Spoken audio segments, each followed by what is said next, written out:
ก็เตือนนะครับว่าไอ้3 โรคระบาดใหญ่นะฮะในปี67นี่นะครับโควิดยังมีอยู่นะครับแล้วก็ยังมีไข้หวัดใหญ่ที่สำคัญคือไข้เลือดออกครับท่านผู้ฟังยังจำกันได้ไหมครับเราต้องสูญเสียพระเอกนะป.ทฤษฎีสหวงศ์นะครับพระเอกรูปหล่อจากบุรีรัมย์ป.ทฤษฎีเสียชีวิตเพราะว่าเลือดออกไข้เลือดออกนี่แหละครับตอนนี้ก็นางเอกลิเกสาวคนสวยน้องสาวของกุ้งสุทธิราชวงศ์เทวัน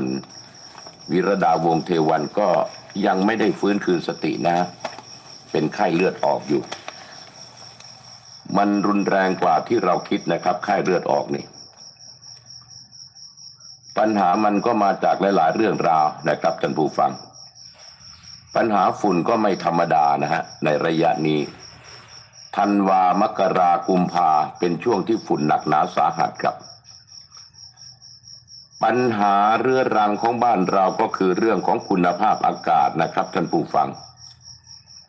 คุณภาพอากาศค่อนข้างจะเลวร้ายทีเดียวนะครับเราก็สามารถที่จะสวมแมสอะไรต่างๆก็ยังพอจะช่วยได้พอสมควรทีเดียวเชียวแล้วครับปัญหาเรื่องของฝุ่นมันก็ย่ำแย่ลงทุกวันช่วงนี้เขาเรียกว่าช่วงฤดูฝุ่นนะไม่ใช่ฤดูฝนเป็นฤดูฝุ่นธันวามกรากุมภาปริมาณฝุ่น PM.25 สูงเกินค่าเฉลี่ยหลายเท่าตัวครับทำให้คุณภาพอากาศเลวร้ายที่สุดในรอบปีตามปกติคนเรานี่จะต้องหายใจ14 ครั้งต่อนาทีหายใจในราว 20,000 ครั้งต่อวันการสูดเอาฝุ่นพิษหมอกควันจำนวนมากเข้าไปในร่างกายไม่เว้นแต่ละวันมันจึงเป็นอันตรายต่อสุขภาพอย่างร้ายแรงครับและนี่ก็คือเหตุผลสำคัญที่รัฐบาลนายกเศรษฐาทวีสินต้องเร่งผลักดันร่างพรบอากาศสะอาดเพิ่งจะผ่านความเห็นชอบจากครม.ขอแซงคิวเข้าไปพิจารณาในที่ประชุมสภาทันทีเพื่อให้พี่น้องประชาชนชาวไทยได้รับสิทธิขั้นพื้นฐานที่จะหายใจเอาอากาศสะอาดปราศจากฝุ่นพิษเข้าไปในร่างกายสรุปว่าร่างพรบอากาศสะอาดจะเป็นเครื่องมือใหม่ในการควบคุมการก่อมลพิษฝุ่นพิษจากการก่อสร้างฝุ่นควันจากการเผาพื้นที่เกษตร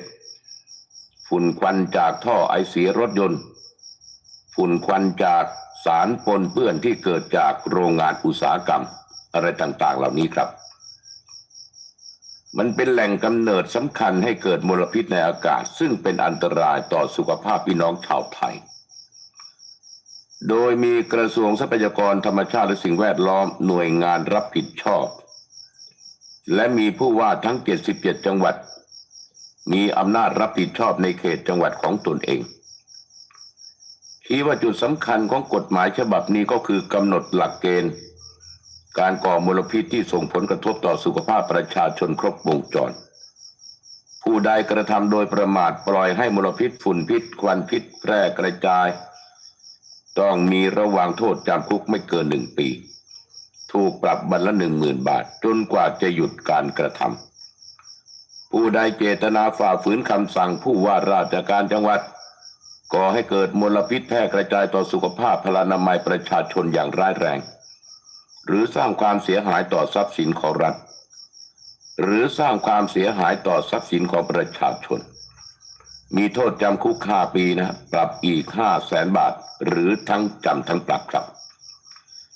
ก็หวังว่าพรบอากาศสะอาดจะช่วยฟอกคุณภาพอากาศในบ้านเราให้ดีขึ้นพอสมควรนะครับแต่ว่าจุดอ่อนของกฎหมายฉบับนี้อยู่ตรงที่ใช้บังคับเฉพาะในเขตประเทศไทยนะส่วนไอ้ควันพิษฝุ่นพิษจากไฟป่าหรือควันพิษฝุ่นพิษจากการเผาพื้นที่เกษตรในประเทศเพื่อนบ้านเราแพร่กระจายเข้ามากระจุกในประเทศไทยเหมือนกันนะครับกฎหมายอากาศสะอาดไปยุ่งอะไรก็ไม่ได้เลยนะครับเพราะว่าคนทำผิดไม่ใช่พลเมืองไทย และก็ดันอยู่นอกอาณาเขตประเทศไทยกฎหมายเอื้อมไม่ถึงว่างั้นเถอะครับต่างประเทศใกล้ๆบ้านเรามีปัญหามันก็ลามมาถึงประเทศไทยนะครับก็ต้องระวังตัวเองช่วยตนเองนะครับ3โรคที่ยังมีอยู่นะฮะโควิดยังมีอยู่ครับหวัดใหญ่ไข้เลือดออกอันนี้สำคัญนะครับเรื่องราวข่าวช่วงแรกเราก็ได้หยิบยกมาพูดคุยกันนะครับแต่ละเช้าแต่ละวันเราก็จะเห็นข่าวนะครับฆ่ากันตายโดยเฉพาะอย่างยิ่งวิรุธหีบเหล็กนะครับคนใหม่นี่ฆ่าพ่อฆ่าน้องสาวทั้งที่มีสติสัมปชัญญะดีทุกประการหลายคนได้ยินคำให้การแล้วก็ทึ่งแหละครับถึงกับอึ้งเลยทีเดียวเพราะว่าถูกพ่อนี่ตัดออกจากกองมรดกทำงานวางแผนเป็นเดือนสุดท้ายก็ฆ่าพ่อซะจนได้นะครับแค้นถูกตัดจากกองมรดกลวงพ่อถ่วงน้ำยัดหีบเหล็กพร้อมกับน้องฆาตกรก็รับฝังใจวางแผนยืนยันมีสติสัมปชัญญะไม่มีเรื่องของยาเสพติดคุมตัวฝากขังวรุษหีบเหล็กไอ้โหดฆ่าถ่วงน้ำพ่อและก็น้องสาว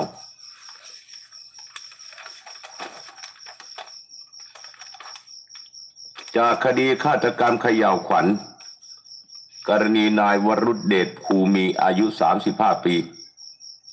หนุ่มโหดล่อลวงนายประหยัดเดชภูมีอายุ66ปีผู้เป็นพ่อเจ้าของอพาร์ตเมนต์ในอำเภอสว่างแดนดินจังหวัดสกลนครและก็นางสาวเพียงเพ็ญเดชภูมีอายุ33ปีน้องสาวจับขังในหีบเหล็ก2ใบที่สั่งทำขึ้นเป็นพิเศษวางอยู่บนโต๊ะเหล็กกลางน้ำในหนองหลุมหินนะครับบ้านสร้างคุยตำบลพังโคนอำเภอพังโคนจังหวัดสกลนครบอกว่าอ้างว่าจะทำคอนเทนต์ YouTube ก่อนจะถีบหีบเหล็กถ่วงน้ำตายทั้งเป็น2 ศพชาวบ้านเห็นความผิดปกติที่หนองน้ำรีบแจ้งผู้ใหญ่บ้านประสานกันไปดูความคืบหน้าที่สภ.พังโคนเมื่อวานนี้ตำรวจเขาก็ได้จับมาห้ามประกันนะครับนายคนนี้ยื่นประกันเขาก็ไม่ให้ประกันแล้วครับท่านผู้ฟังไม่ให้ประกันเรื่องของการพูดจาหลอกล่อให้พ่อกับน้องสาวเข้าไปในหีบเหล็กเนี่ยจากคำให้การผู้ต้องหาบอกว่าหลอกพ่อว่าให้ไปดูทำเลตรงหนองน้ำจุดเกิดเหตุที่ผู้ต้องหาจะทำธุรกิจบ่อตกปลาพ่อก็ดีใจแล้วครับโอ้ลูกจะทำมาหากินแล้วนะเนี่ยลูกชายจะประกอบอาชีพทำมาหากินก็เลยไปช่วยดูจากนั้นก็หลอกว่าไอ้ฟิวเจอร์บอร์ดอยู่ในหีบเหล็กนั่นนะถ้ามันสัมผัสความร้อนจากร่างกายมนุษย์จะทำให้พองตัวขึ้นที่นอนได้เลยละว่างั้นเถอะให้พ่อกับน้องสาวลองเข้าไปนอนดูทั้งคู่หลงเชื่อเข้าไปนอนในหีบเหล็กผู้ต้องหาก็ใช้โซ่มัดรอบล็อกกุญแจขังไว้ด้วยหีบเหล็กออกแบบมานะฮะให้มีล้อด้วยนะครับท่านผู้ฟังผู้ต้องหาสามารถผลักลงน้ำได้ด้วยตัวคนเดียวนะครับส่วนที่มีกระแสว่าผู้ต้องหามีอาการป่วยทางจิตหรือไม่เบื้องต้นจากคำรับสารภาพผู้ต้องหาบอกไม่ได้เป็นผู้ป่วยจิตเวช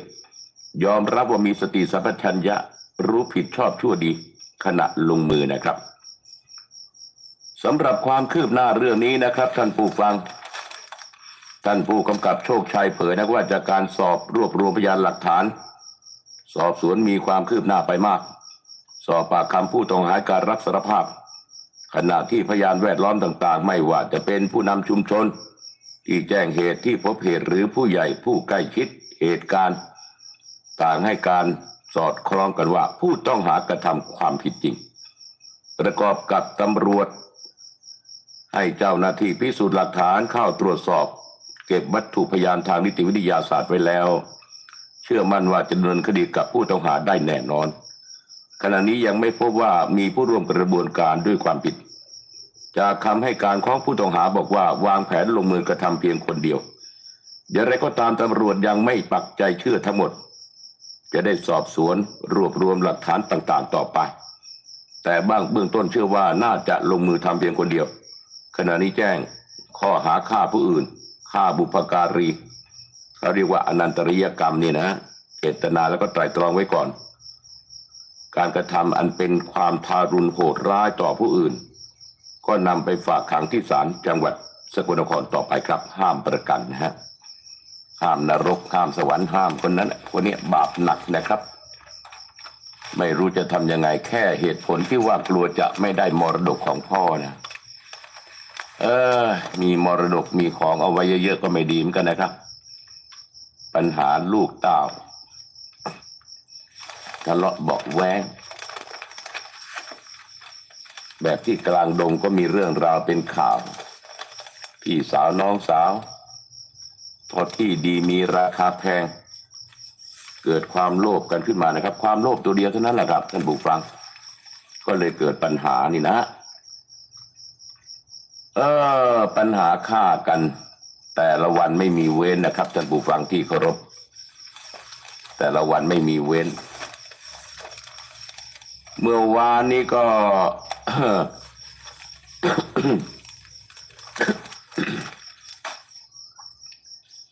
ทั้งฝุ่นทั้งน้ำค้างนะ หายใจไม่ค่อยสะดวกเท่าไหร่นะครับกระไอกระแอมเมียขอหย่าหนุ่มคลั่งยิงยกครัวครับยังเป็นปัญหารุนแรงในสังคมไทยยุคปัจจุบันอยู่นะครับท่านผู้ฟังภรรยาพ่อตาแม่ยายป้าโดนสู้กลับมีดฟันร่อแร่เหตุเกิดขณะไปเคลียร์ปมกันอยู่ฝ่ายชายถูกกล่าวหาว่ามีชู้สลดนาเชือกจังหวัดมหาสารคามหนุ่มฉุนขาดนะครับเมียขอหย่าเสร็จแล้วก็เกิดอาการคุ้มคลั่งแหละครับท่านผู้ฟังคลั่งอย่างหนักเลยทีเดียวคนเราเวลาบ้าหน้ามืดขึ้นมาเนี่ยอะไรก็เอาไม่อยู่แล้วครับท่านผู้ฟังครับซึ่งเรื่องนี้เป็นข่าวกันมาตลอดทั้งวันเมื่อวานนี้นะครับ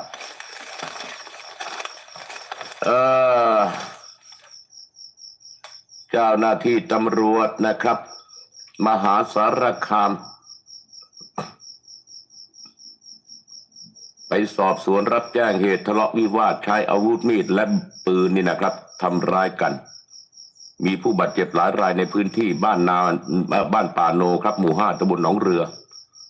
เมื่อช่วงค่ำวันที่9 มกราคมที่ผ่านมาจึงได้นำกำลังออกไปตรวจสอบพร้อมเจ้าหน้าที่ฝ่ายสืบสวนเจ้าหน้าที่พิสูจน์หลักฐานเจ้าหน้าที่หน่วยกู้ชีพโรงพยาบาลนาเชือกครับที่เกิดเหตุอยู่บริเวณบ้านพักหลังหนึ่งนะครับไปพบผู้บาดเจ็บรวม5 รายนำส่งรักษาที่โรงพยาบาลนาเชือกก่อนส่งต่อไปที่โรงพยาบาลมหาสารคามก็ประกอบไปด้วยนะครับนายปิยนัทหรือกล้วยเหล่ากอเกตอายุ37 ปีลูกเขยเป็นผู้ใช้อาวุธปืนยาวอัดลมยิงคนในบ้านนางยุภาวดีตีกัวอายุ39 ปีภรรยาของนายปิยนัทนายประสิทธิ์ตีกัวอายุ73 ปีครับพ่อตานางบัวลอยตีกัว72 ปีแม่ยายและก็นางนิดาเพียงพาอายุ40 ปีเป็นป้าครับส่วนภายในบ้านพบกองเลือดขนาดใหญ่อยู่กลางบ้านสภาพเลือดแห้งเกลอะกระรังกระจายเต็มพื้นที่บริเวณหน้าต่างข้างบ้านก็มีแตกนะมีเศษกระจกแตกกระจัดกระจายทีเดียวนะครับท่านผู้ฟังเกิดเหตุร้ายอย่างรุนแรงนะครับมีทั้งผู้บาดเจ็บมีทั้งผู้เสียชีวิตนะครับเขาก็ไปสอบปากคำนายประสิทธิ์ที่ยังพอจะให้การได้ทราบว่านายปิยนัทลูกเขยเนี่ย มาพูดคุยที่บ้านพ่อตากับแม่ยายตกลงในเรื่องการหย่ากับนางยุภาวดีเนื่องจากว่ามีปัญหาในครอบครัวนายปียนัทมีภรรยาอีกคนหนึ่งหลังจากที่พูดกันแล้วนะครับพูดจากันก็ไม่ได้ลงรอยอะไรกันแล้วครับนายปียนัทก็ใช้อาวุธปืนยาวอัดลมยิงนางนิดาเป็นรายแรกกระสุนเข้าศีรษะบริเวณท้ายทอยจากนั้นยิงนางบัวลอยแม่ยายนายประสิทธิ์ที่เห็นเหตุร้ายก็รีบปิดประตูบ้านแต่นายปียนัทก็ใช้ปืนนี่นะฮะทุบจนประตูพังบุกเข้าไปยิงนางยุภาวดีภรรยาและพ่อตาขณะที่ตัวนายปียนัทมีอาการบาดแผลถูกฟันหลายแห่งนะครับในช่วงชุลมุนประมาณ11-12 แผลแล้วครับอาการก็สาหัสพอสมควรนะครับนายปรีชาเหล่ากอเกต61 ปีพ่อผู้ก่อเหตุบอกว่าลูกชายเนี่ยเป็นลูกเขยบ้านที่เกิดเหตุนะมีลูกด้วยกัน3 คนแต่ว่ามีเรื่องทะเลาะหองระแหงกันมาระยะหนึ่งทั้งคู่ก็เลิกกันได้สัก2-3 เดือนแล้วล่ะแต่ยังไม่ได้หย่ากันที่ผ่านมาเคยจะหย่ากันแต่พอไปหย่ากันที่อำเภอก็ปรากฏว่าลูกชายเนี่ยลืมของอีกครั้งฝ่ายหญิงลืมของก็เลยไม่ได้หย่ากันสักทีสาเหตุเกิดจากเรื่องเงินถ้าไม่มีเงินก็ระหองระแหงกันรายได้ไม่พอค่าใช้จ่ายก็จะมีเรื่องทะเลาะกันต้องเสียค่านั่นค่านี่เกิดความกดดันแล้วครับเรื่องความหึงความหวงเรื่องเงินทองไม่พอใช้อะไรต่างๆนานามันก็มีเรื่องของมือที่3ด้วยหรือเปล่านะครับอายุ38 ปีเนี่ยที่ถูกพาดพิงว่าเป็นมือที่3เปิดใจถึงความสัมพันธ์กับนายปียนัทบอกว่าไม่ได้มีเรื่องชู้สาวแต่เป็นเพื่อนกันตั้งแต่สมัยเด็กๆไม่มีคำว่าเป็นกิ๊กเป็นชู้คุยกันแบบเพื่อนก่อนหน้านั้นก็มีเบอร์โทรศัพท์เข้ามาโทรศัพท์หาตน3 สายตอนนั้นถูกลูกมันเล่นโทรศัพท์อยู่ตนเองนะอาบน้ำก่อนที่ตนจะโทรกลับปรากฏว่าเป็นผู้หญิงรับพร้อมกับพูดว่าทำไมพวกมึงยังติดต่อกันอยู่กูบอกให้เลิกกันแล้วอะไรเงี้ยนะทีนี้ต่อมาวันเจรจาที่บ้านกำนันก็เป็นเพราะว่าวันนั้นตัวผู้ชายกับแฟนเขาทะเลาะกันนะครับไล่ตีกันบ้านเรากับบ้านเขาห่างกันประมาณสักกิโลนึงเขาตีกันมาเรื่อยๆนะครับจนเข้ามาบุกรุกในบ้านของเราก็จึกถึงห้องนอนจึงได้แจ้งกำนันพูดคุยกันที่บ้านกำนันสรุปปรากฏว่าเราไปแย่งผัวเขาไม่รู้ว่าทำไมไปสรุปกันว่าอย่างนั้นนะส่วนเรื่องหย่าก็ได้ยินว่าเขาจะไปหย่าร้างกันซึ่งตัวของปียนัทก็ไม่เคยมาจีบไม่เคยคุยกันส่วนตนทำงานในตัวอำเภอนาเชือกนะครับไปรับจ้างนวดก็เป็นเรื่องเป็นราวเป็นปรากฏการณ์ที่ค่อนข้างจะรุนแรงทีเดียวแหละครับท่านผู้ฟังที่เคารพครับเรื่องราวของข่าวต่อไปเลยทีเดียวนะครับท่านผู้ฟังเรื่องราวข่าวต่อไปมีใครทักทายมาแล้วบ้างเนาะ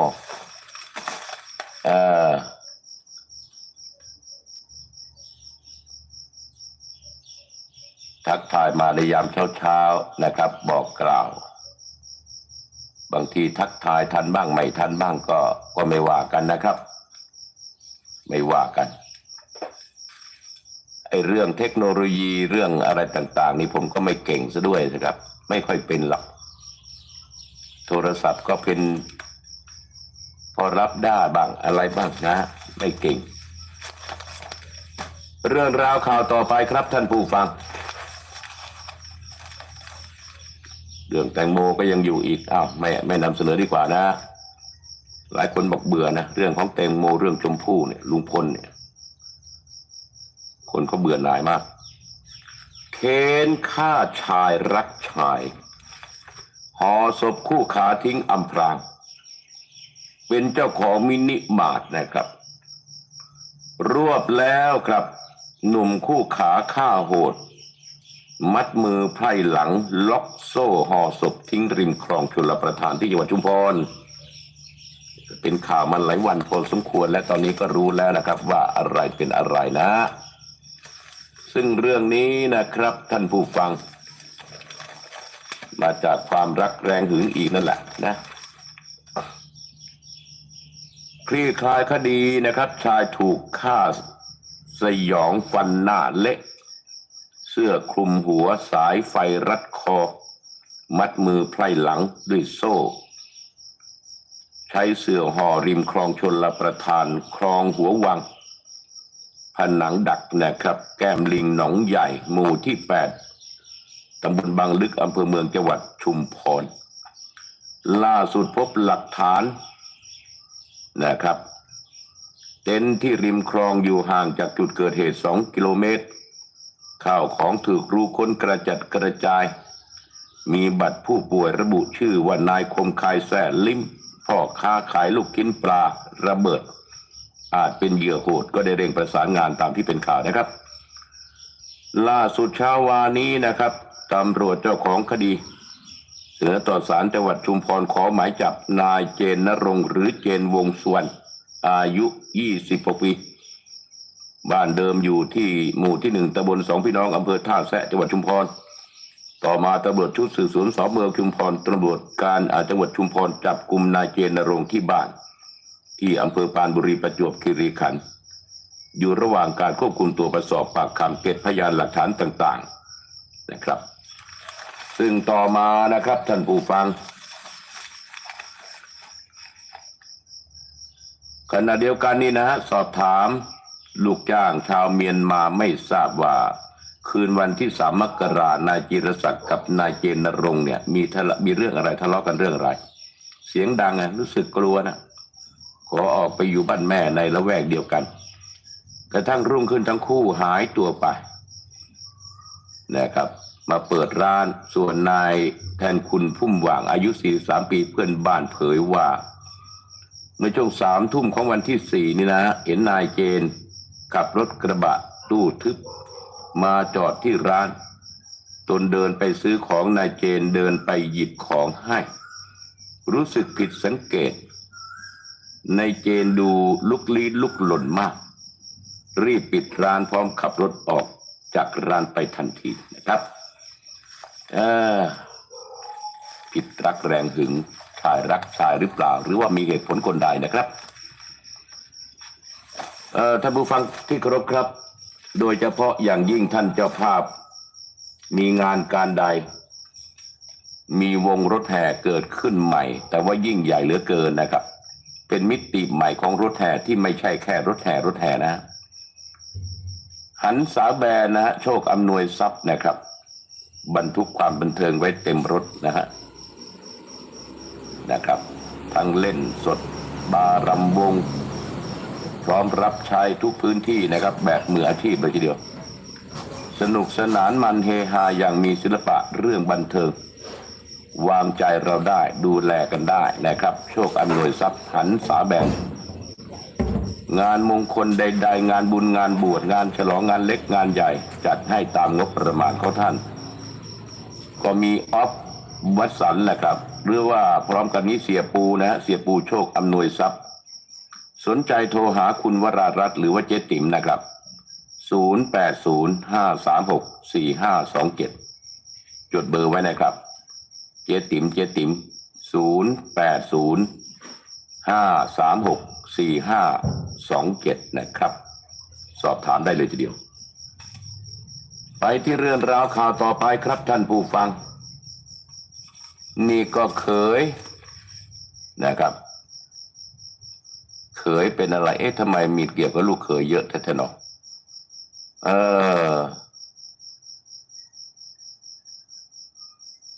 เกี่ยวกับลูกเขยเยอะมากเลยนะนี่นะเดี๋ยวดูว่ามีใครทักทายมาอีกแล้วบ้างนะบางออนเจริญชานสวัสดีจ้าคุณแสนรักใครเนาะสวัสดีครับพี่หนุนี่นะชื่อภาษาอังกฤษนะอ่านไม่ออกเด้อบอกเป็นภาษาไทยมาด้วยอุไรจันทร์แพร่นะคนงามศรีราชานะครับขอบคุณที่ทักทายคิดถึงกันทุกวันไม่รู้ลืมสมบัติจากสาธุบดีกรุงเทพครับเคยจับแม่ยายให้เพื่อนข่มขืนมันเป็นไปได้ยังไงกันแม่ยายไม่ใช่ตุ๊กตานะคนนี้ฟังข่าวบางทีก็ปวดหัวเหมือนกันนะ ข่าวแปลกๆลักษณะอย่างนี้มันมีด้วยเหรอพฤติกรรมโฉดลูกเขยจี้จับแม่ยายไปให้เพื่อนรุ่นพี่ข่มขืนถูกเมียไล่ออกจากบ้านแค้นจัดนะครับลอบกลับมาเผาบ้านวอดรายนี้เปิดเผยขึ้นเมื่อเวลา 20:40 นาทีของวันที่ 9 วันศุกร์นี้นะตำรวจสภ.แก่งกระจานจังหวัดเพชรบุรีได้รับแจ้งเหตุเพลิงไหม้บ้านหลังหนึ่งนะครับที่ตำบลพุสวรรค์ประสานรถดับเพลิงไปตรวจสอบที่เกิดเหตุเป็นบ้านไม้ชั้นเดียวมีไฟลุกไหม้บ้านนะครับแล้วก็คอกวัวข้างบ้านเจ้าหน้าที่กระดมฉีดน้ำจนเพลิงสงบสอบถามเบื้องต้นทราบว่าเหตุไฟไหม้ที่เกิดขึ้นเป็นการวางเพลิงของลูกเขยเจ้าของบ้านหลังจากก่อเหตุแล้วก็หลบหนีไปสอบสวนนางไก่นามสมมตินะครับอายุ56 ปีเจ้าของบ้านให้การว่าช่วงเช้าวันเดียวกันขณะนั่งกินข้าวอยู่ในบ้านนะฮะได้มีนายเล็กนามสมมตินะฮะอายุ36 ปีลูกเขยจะไปสมมติทำไมดอกก็มีเรื่องมีราวไปแล้วเนี่ยมีปากมีเสียงกับกันมาก่อนเนี่ยเนื่องจากว่าปักใจที่ว่าตนเป็นผู้แจ้งตำรวจให้มาจับกุมตัวเองกับเพื่อนรุ่นพี่อีกคนนะครับในคดียาเสพติดและก็ยิงปืนขึ้นฟ้านะขับรถกระบะมาจอดหน้าบ้านใช้ปืนจี้ข่มขู่พาขึ้นขับรถไปนะครับไปที่ห้องเช่าแห่งหนึ่งบริเวณหน้าวัดท่าขิกนะฮะตำบลท่าคอยอำเภอท่ายางจังหวัดเพชรบุรีบังคับให้อยู่ในห้องหลังจากนั้นประมาณชั่วโมงนะ มีนายชัยวัฒน์อ่วมบุตรอายุ50 ปีเพื่อนรุ่นพี่ของลูกเขยตนก็รู้จักดีนะเข้ามาหาในห้องแล้วก็ใช้กำลังข่มขืนกระทำชำเราจนสำเร็จความใคร่หลังจากเสร็จกิจนายชัยวัฒน์เผลอหลับไปตนขโมยโทรศัพท์มือถือติดต่อขอความช่วยเหลือจากลูกสาวแต่ระบุสถานที่ไม่ถูกว่าอยู่ตรงไหนแล้วนะระหว่างนั้นนายชัยวัฒน์ตื่นขึ้นมาก็เลยหนีออกมานะครับออกไม่ได้ต่อมาภรรยาและแม่ของนายชัยวัฒน์โทรมาบอกว่าลูกป่วยหนักให้รีบกลับบ้านนายชัยวัฒน์ขู่ตนไม่ให้แจ้งความ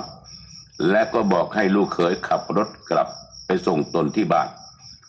เมื่อมาถึงบ้านเล่าเรื่องที่เกิดขึ้นให้ลูกสาวฟังลูกสาวได้ฟังก็โกรธแค้นเข้าไปต่อว่าด่าทอลูกเขยพร้อมทั้งไล่ออกจากบ้านลูกเขยขับรถกระบะหลบหนีไปจากนั้นตนกับลูกสาวก็เดินทางไปแจ้งความที่สภ.แก่งกระจานให้ดำเนินคดีกับนายเล็กลูกเขยและก็นายชัยวัฒน์เพื่อนรุ่นพี่ของลูกเขยข้อหาข่มขืนกระทำชำเราหลังแจ้งความเสร็จกลับมาที่บ้านก็ต้องตกใจอีกนะครับมาถึงที่บ้านไอ้เจ้าลูกเขยตัวดีจุดไฟเผาบ้านแล้วก็หลบหนีไปแม่ยังกันในหนังทีเดียวนะต่อมาสายวานนี้ครับตำรวจก็ได้รวบรวมพยานหลักฐานนะครับ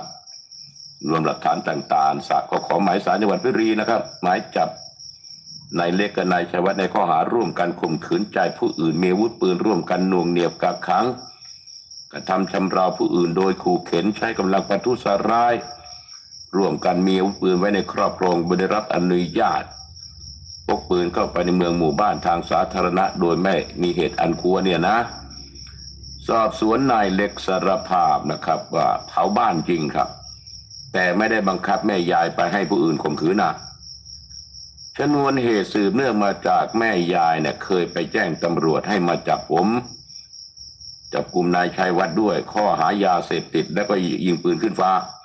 ทำให้นายชัยวัฒน์โกรธแค้นบอกให้ตนไปพาแม่ยายมาเคลียร์ปัญหาเรื่องดังกล่าวกระทั่งช่วงเช้าวันเกิดเหตุขับรถกระบะของนายชัยวัฒน์มารับแม่ยายที่บ้านเพื่อไปเคลียร์ปัญหากับนายชัยวัฒน์นะครับไปกันที่ห้องเช่านะที่พื้นที่อยู่ที่หมู่ 6ตำบลท่าชิกอำเภอตำบลท่าคอยอำเภอท่ายางนะครับแม่ยายก็ไปด้วยดีนะไม่ได้ขัดขืนแต่อย่างใดลูกเขยโฉดเผยต่อไปว่าหลังจากส่งแม่ยายและตนขับรถออกไปทำธุระเสร็จแล้วกลับมารับที่ห้องเช่าถูกแม่ยายตบหน้าพร้อมด่าทอกล่าวหาว่าตนพามาให้นายชัยวัฒน์ข่มขืนโอ้แม่ยายก็พอแม่ยายเนาะระหว่างทางแม่ยายก็ขอปืนจากตนบอกว่าถ้าให้จะไม่เอาเรื่องตนเกรงว่าแม่ยายจะเอาไปก่อเหตุจึงปฏิเสธไปเมื่อกลับถึงบ้านแม่ยายเล่าเรื่องที่เกิดขึ้นทั้งหมดให้ภรรยาฟัง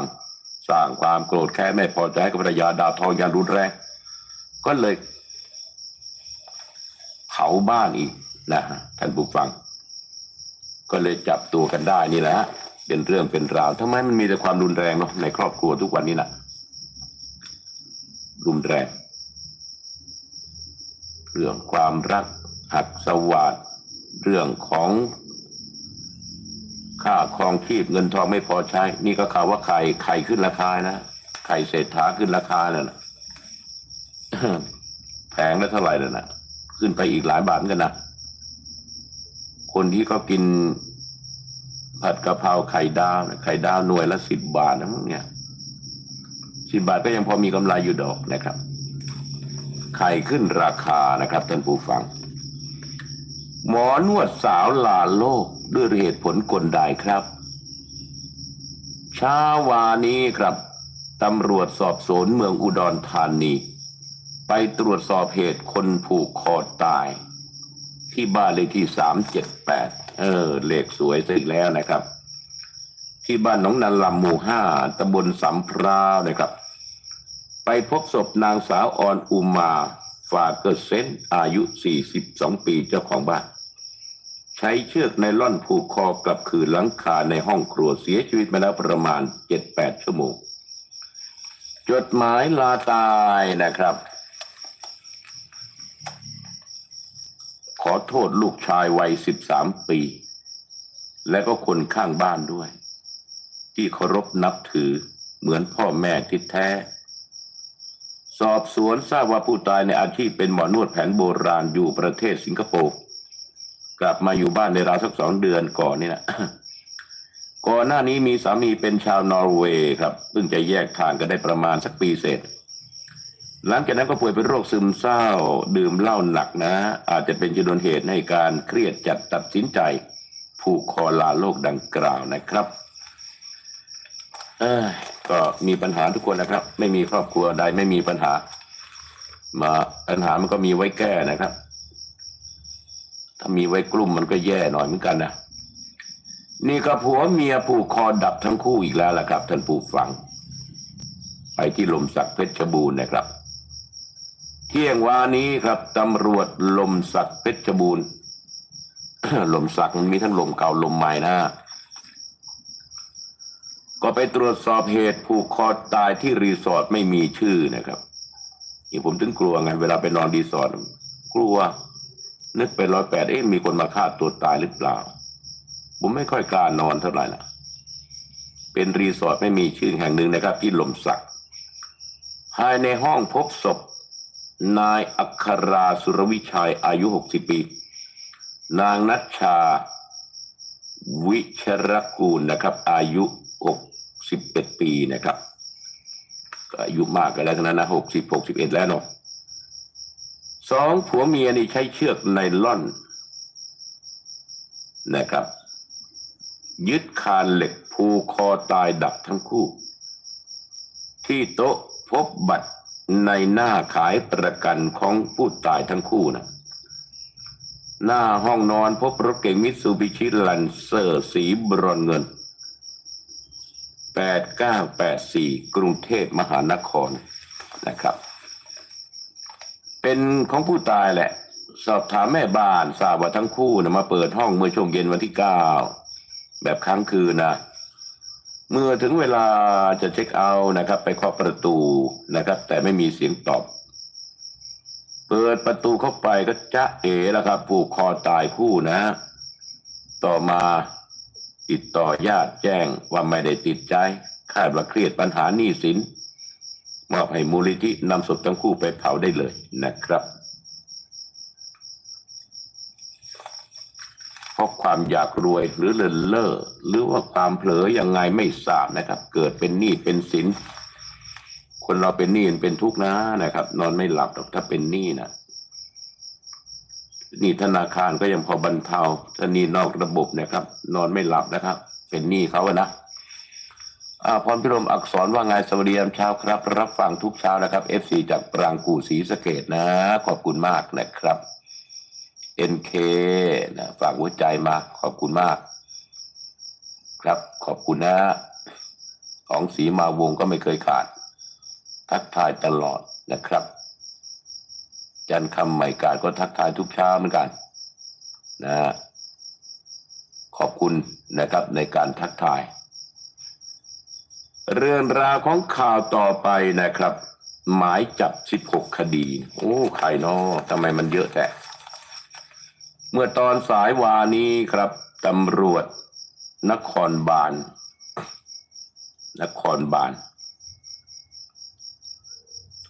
3เนี่ยร่วมจับกุมนายวันดุลทรัพย์แสนสกุลหรือว่าธีรศักดิ์แสนวรางกูลอายุ52ปีผู้ต้องหาตามหมายจับในคดีฉ้อโกงความผิดพรบเช็ค16คดีจับกุมผู้ต้องหาได้ที่จังหวัดสมุทรปราการ หลังก่อเหตุหลอกลวงเหยื่อใช้กลอุบายให้กลุ่มผู้เสียหายจัดตั้งวิสาหกิจชุมชนลงทุนปลูกต้นกัญชากับผู้ต้องหา ทั้งนี้ผู้ต้องหาอ้างว่าเป็นที่ปรึกษาทางการเมืองเพื่อสร้างความน่าเชื่อถือตรวจสอบพบนายวันดุลทรัพย์แสนสกุลนี่นะฮะชื่อและก็นามสกุลใหม่ชื่อเดิมคือนายธีรศักดิ์แสนวรางกูลในอดีตเมื่อปี57เคยต้องคดีร่วมกันลักทรัพย์ในเวลากลางคืนโดยร่วมกันกระทำความผิดด้วยกันตั้งแต่2 คนขึ้นไปโดยทำอันตรายสิ่งกีดกั้นสำหรับคุ้มครองทรัพย์สินนะครับโดยผ่านสิ่งเช่นที่ว่านั้นเข้าไปด้วยประการใดๆเบื้องต้นผู้ต้องหาการปฏิเสธทุกข้อกล่าวหานะครับทุกหมายจับด้วยนะคุมตัวส่งพนักงานสอบสวนนะฮะจอมบึงราชบุรีดำเนินคดีต่อไปครับนี่ก็มันมีคดีใหญ่อยู่คดีหนึ่งนะครับท่านผู้ฟังครับ เป็นคดีความใหญ่นี่เขาไปจับนะครับอดีตเป็นสะใภ้อดีตรองนายกนะสูญเงินเป็น100 ล้านนะครับสูญเป็น100 ล้านเลยทีเดียวแสดงว่าต้องน่าเชื่อถือพอสมควรนะเนี่ยส่วนใหญ่ก็เป็นผู้มีความรู้เท่านั้นครับเป็นหมอเป็นพยาบาลเหยื่อร้องกองปราบให้เอาผิดนะฮะลงทุนแบรนด์เนมผู้เสียหายส่วนใหญ่เป็นแพทย์พยาบาลแห่ร้องทุกข์ที่กองปราบถูกอดีตหลานสะใภ้อดีตรองนายกคนดังตุนลงทุนทุจริตซื้อขายกระเป๋าแบรนด์เนมอ้างให้ผลประโยชน์ตอบแทนสูงครับเห็นว่ามีหน้าที่การงานดีเป็นนักกายภาพโรงพยาบาลแล้วก็เป็นสะใภ้นักการเมืองด้วยก็เลยหลงเชื่อนี่นะครับซึ่งเรื่องนี้นะครับท่านผู้ฟังเมื่อ10 มกราที่ศูนย์รับแจ้งความกองบัญชาการตำรวจสอบสวนกลางนางสาวทิติการกับจิตทิติการธีระเดชาภาพอายุ42ปีนางสาวชาลินีอยู่สวายอายุ44ปีและผู้ต้องหารวมประมาณสัก10 คนแล้วครับส่วนใหญ่เป็นแพทย์เป็นพยาบาลได้เข้าพบกับเจ้าหน้าที่ตำรวจสารวัตรกลุ่มงานสอบสวนกองปราบแจ้งความร้องทุกข์ถูกอดีตหลานสะใภ้อดีตรองนายกรัฐมนตรีหลอกลวงลงทุนธุรกิจกระเป๋าแบรนด์เนมมูลค่าความเสียหายนับร้อยล้านครับนางจิตทิติการกล่าวว่ารู้จักกับอดีตหลานสะใภ้อดีตรองนายกเนื่องจากเป็นเพื่อนนักการเมืองเป็นเพื่อนนักเรียนนะฮะสมัยมัธยมนะชักชวนลงทุนซื้อขายกระเป๋าแบรนด์เนมอ้างว่าผลตอบแทนสูงเห็นว่ามีหน้ามีตามีงานการดีเป็นนักกายภาพบำบัดของโรงพยาบาลชื่อดังแห่งหนึ่งอีกทั้งเป็นหลานสะใภ้อดีตรองนายกด้วยก็หลงเชื่อแหละครับก็ไปลงทุนไปสุดท้ายก็บัวแรงน้ำพูดจาหวานล้อมนำเงินไปลงทุนสารพัดทีนี้ผู้เสียหายบอกว่าเมื่อไปทวงเงินถึงบ้านก็เอาแต่ร้องไห้ยอมรับว่าไอ้กระเป๋านะมันไม่มีอยู่จริงหรอกทำธุรกิจผิดพลาดแต่ว่าขอเอาโทรศัพท์มือถือไปตรวจสอบก็พบว่ามีกลุ่มลงทุนแชร์ทองจำนวนมากนะเคยถูกดำเนินคดีฉ้อโกงแชร์เมื่อ 5-6 ปีก่อนเมื่อสอบถามไปที่สามีก็ปฏิเสธว่าไม่รู้เรื่องและหย่ากันแล้วขณะนี้อดีตหลานสะใภ้อดีตรองนายกถูกบีบให้ออกจากงานตั้งแต่พฤศจิกาปีที่แล้วล่ะเพราะว่ามีบุคลากรทางการแพทย์นับ10 รายนะครับถูกหลอกเหมือนกันเจ้าตัวอ้างว่าไม่รู้จะทำยังไงขอโอกาสทำงานนะครับหาเงินใช้หนี้ มันจะไปเอาที่ไหนมาใช้นะครับ เป็นร้อยล้านอย่างนี้นะผู้เสียหายหลายคนระบุว่าเคยรวมตัวกันมาร้องที่กองปราบแต่ก็คดีไม่คืบหน้านะก็เลยมาทวงถามอีกครั้งไปแจ้งความที่สน.แห่งหนึ่งนะแต่ตำรวจขอคิดเงินค่าทำคดีจากผู้เสียหายคนละ10,000 บาทแต่ไม่ได้ให้พร้อมยืนยันอีกต่อไปว่านำเงินมาคืนจนครบทั้งหมดก็จะไม่มีทางถอนฟ้องแน่เพราะไม่อยากจะให้ไปก่อเหตุกับคนอื่นนะครับคนเคยทำผิดใช้เงินมือเติบนะหลอกลวงมาได้ใช้เงินใช้ของแบรนด์เนมกินของแพงๆนะสุดท้ายเป็นยังไงล่ะครับสุดท้ายก็เป็นอย่างนี้แหละนะท่านผู้ฟังนะครับเรื่องราวของข่าวต่อไปนะครับนี่ที่จังหวัดกำแพงเพชรไปลักรถพระทำไมเนาะวันที่10เมื่อวานนี้นะตำรวจเขาได้นำกำลังจับกุมนายพิเชษเสือคงครับอายุ35 ปีตามหมายจับศาลจังหวัดกำแพงเพชรนะครับข้อหายักยอกทรัพย์และก็นางสาวอาริยาวิชัยสเกตอายุ20 ปีนะตามหมายจับศาลจังหวัดพิษณุโลกข้อหาร่วมกันฉ้อโกงทรัพย์โดยการแสดงตนเป็นบุคคลอื่นหลอกลวงโดยนำเข้าสู่ระบบคอมพิวเตอร์ซึ่งข้อมูลอันเป็นเท็จนี่นะที่บ้านพักแห่งหนึ่งในพื้นที่ตำบลคลอง6อำเภอคลองหลวงนะครับตำบลคลอง6อำเภอคลองหลวงจังหวัดปทุมธานีกองกับการปปนะครับเขาก็มีโครงการนะครับเพื่อคอยดูแลช่วยเหลือนะครับช่วยเหลือพระว่างั้นเถอะช่วยเหลือแก้ไขปัญหาในวัดต่างๆก่อนจะรับเรื่องร้องขอความช่วยเหลือจากทางพระศรีหราชจารุวโนที่วัดวังเฉลียงกำแพงเพชรถูกนายพิเชษลูกชายของเพื่อนสนิทเป็นลูกศิษย์วัดยืมรถกระบะ7854 กทมไปแล้วไม่นำมาคืนตรวจสอบประวัติพบมีหมายจับอีกยักยอกทรัพย์นะฮะก็เลยเข้าจับกลุ่มดังกล่าวนี่นะครับท่านผู้ฟังครับที่ท่านผู้ฟังครับแหล่งท่องเที่ยวที่เป็นอันซีนใหญ่นะฮะในโคราชเรานี่นะครับเมื่อวานนี้ครับนายละเอียด5กระโทกกำนันตำบลโคกกระชายคอนบุรีนครราชสีมาได้นำนายอุทัยหนูวุ่นนะครับเกษตรอำเภอคอนบุรีและนายประจักษ์ปัดคอนบุรีปลัดอบต.โคกกระชายลงพื้นที่สำรวจความเสียหายของสะพานไม้100 ปีครับเนื่องจากในแหล่งท่องเที่ยวอันซีนยอดนิยมของจังหวัดนครราชสีมาที่ได้รับความเสียหายจากไฟไหม้นะครับนาข้าวของเกษตรกรและก็ลุกลามมาไหม้สะพานไม้100 ปีจนสะพานขาดนะฮะเป็นช่วงเนี่ยรวมแล้ว7 จุดทำให้ชาวบ้านและก็นักท่องเที่ยวไม่สามารถใช้เงินใช้เดินนะฮะใช้เดินข้ามได้ตามปกติอีกทั้งยังทำให้ความสวยงามของสะพานไม้แห่งนี้หายไปอย่างมากทีเดียวขณะนี้นาข้าวถูกไฟไหม้เสียหายไป10 แปลงนะสาเหตุอาจจะมาจากการลอบเผาตอสั่งหรือเปล่านะข้าวของบริเวณใกล้ๆหรืออาจจะมาจากการจุดไฟหาหนูนาก็อาจจะเป็นได้เหมือนกันนะสะพานนี้ขาดความสวยงามไปเยอะเหมือนกันนะขาดความสวยงามไปเยอะไปที่เรื่องราวของอุบัติเหตุนะครับท่านผู้ฟังครับอุบัติเหตุนะที่จังหวัดภูเก็ตนะครับเก๋งชนดับนะฮะเมื่อวานนี้ตำรวจสภ.ถลางภูเก็ตรับแจ้งรถเก๋งเฉี่ยวชนรถกระบะและก็ฟาดเสาไฟฟ้าก่อนจะไปโดนรถจักรยานยนต์มีผู้บาดเจ็บและเสียชีวิตที่ถนนเทพกษัตรีนะครับขาออกนอกเมืองที่เกิดเหตุพบรถเก๋ง MG นะครับ1319ภูเก็ตนะสภาพนี้พังยับเยินทีเดียวนายกินวัฒน์ถาวรอายุ28 ปีคนขับเสียชีวิตคารถคาเบาะคนขับนะนอกจากนี้ยังพบนายวิโชติเรืองสมบัติอายุ50 ปีนะครับคนขี่รถจักรยานยนต์